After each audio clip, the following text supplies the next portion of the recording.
Hello everyone and welcome to my favorite Aphmau things. Now this video is simply just going to be opinions with as much evidence as I can gather and explaining. Y'all are absolutely free to not agree with me and have other opinions. The only thing I politely request is that you don't harass someone else for their ideals.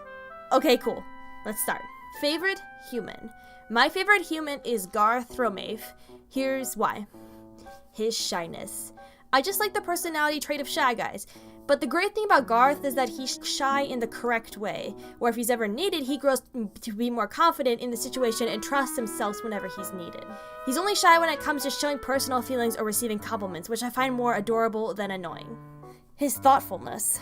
Even though upon meeting Lawrence, while he was jealous towards him and didn't want him to get close to Aphmau, throughout Minecraft Diaries he always thought about Lawrence's feelings towards Aph while he was trying to figure out his own.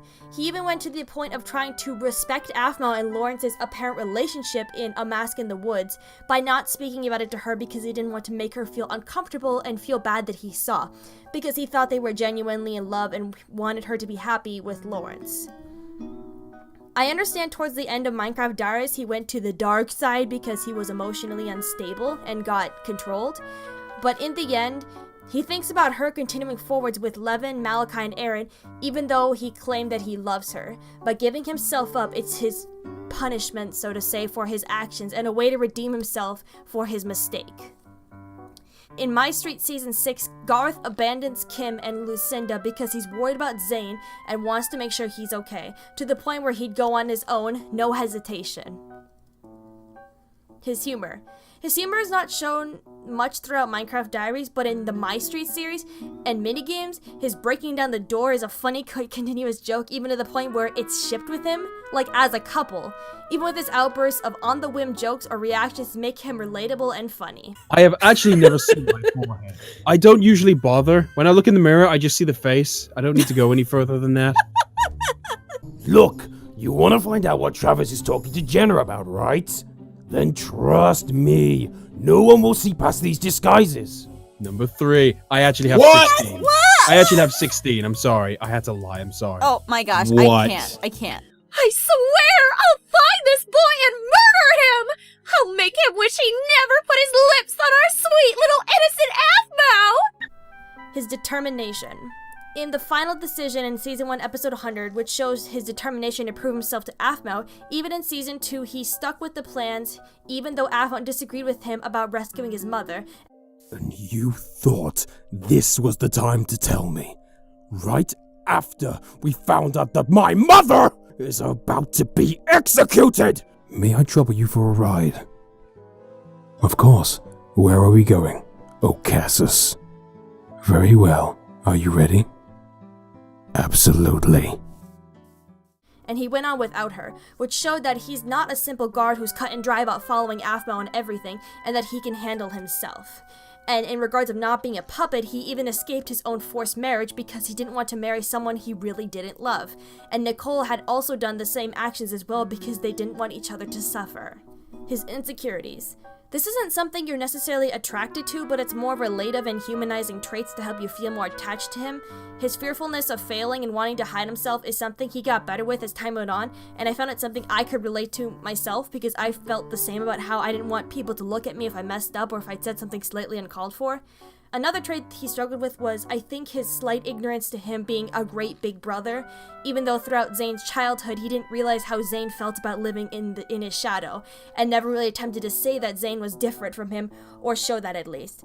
This was never showed in Minecraft Diaries because Zane is the antagonist and Garroth is the protagonist, I guess, so we never got to see much of that happen.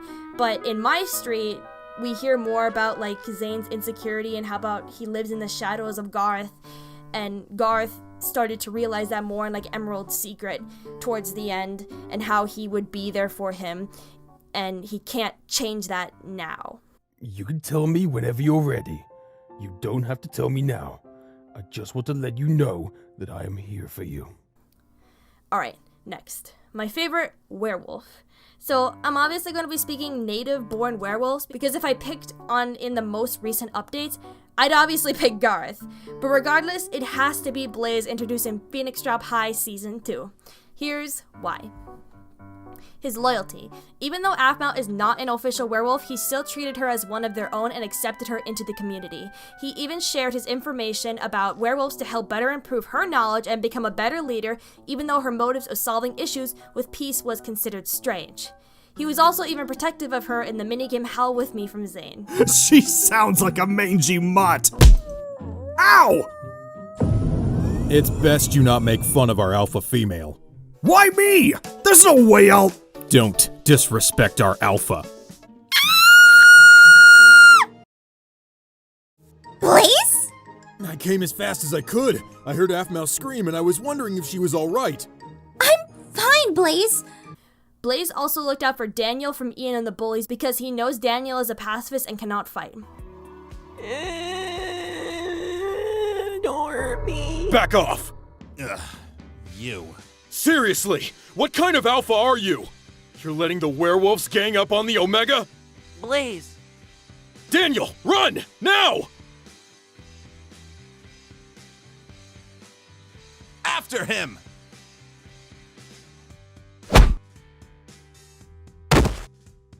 Also, in the obstacle course, while Aphmau was being tripped up by the others racing, he still waited behind to make sure she was alright and even helped her. In the start of Phoenix Drop High Season 2, while he was auditioning to be the alpha male, even though he thought he deserved the position, he still helped her decide and place out flyers for others.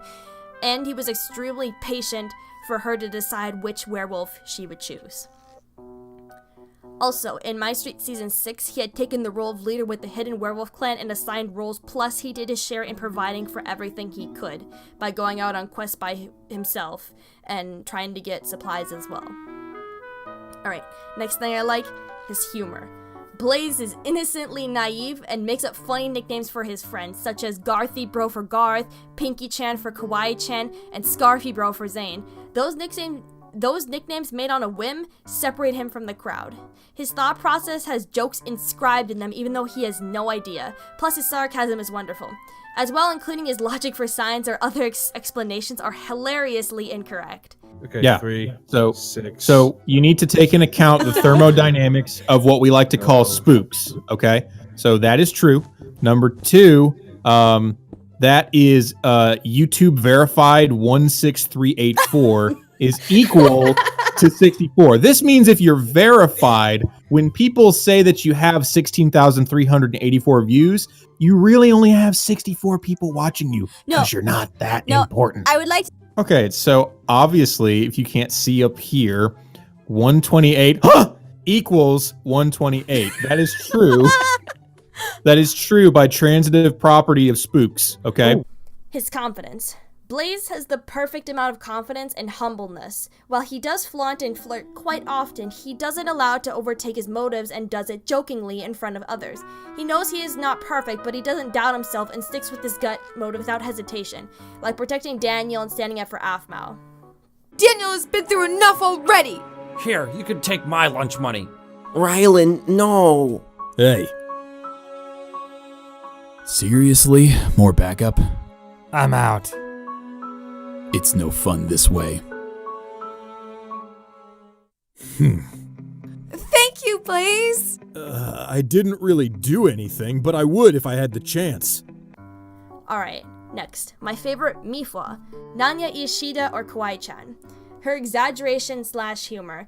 The emotions she portrays in the Mystreet series make her so likable and fun to be around. She's super passionate about her ships and ideals to make her the biggest ship breaker or maker in the show, and most likely the most meta character in the show. Her struggles. We really didn't know much about her personal struggles until she confessed to Zane that she felt like a copy of her 11 siblings and the real reason as to why she called herself Kawaii-chan and not Nana. She ultimately uses this story to explain that even though she dressed extremely different from everyone else, it wasn't always like that.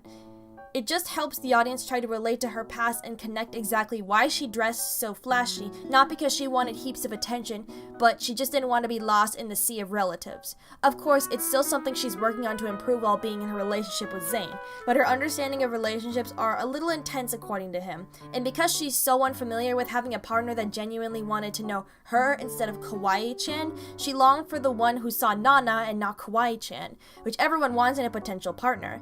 Spectating Aphmau set in example of what kind of relationship she'd like to be in and wished for, which is absolutely not a strange or unheard of thought. Her positivity. In Mystreet Season 6, when Aaron was struggling after Melissa was apparently shot, she tried her very best to help Aaron come back down to earth and tried to make him feel better about the situation even though she could only comfort him. When all that bad stuff happened, you were trying to do everything to protect them. She was like you, thinking about everyone else, thinking about you. She did it for you. While in other situations, she'd most likely make cupcakes to raise spirits. Also, when Zane confessed to her that Aaron was not doing good, she supported him and offered her comfort while he was going through the situation, and even after receiving the news, continued to try to get Zane's mind off of it through baking.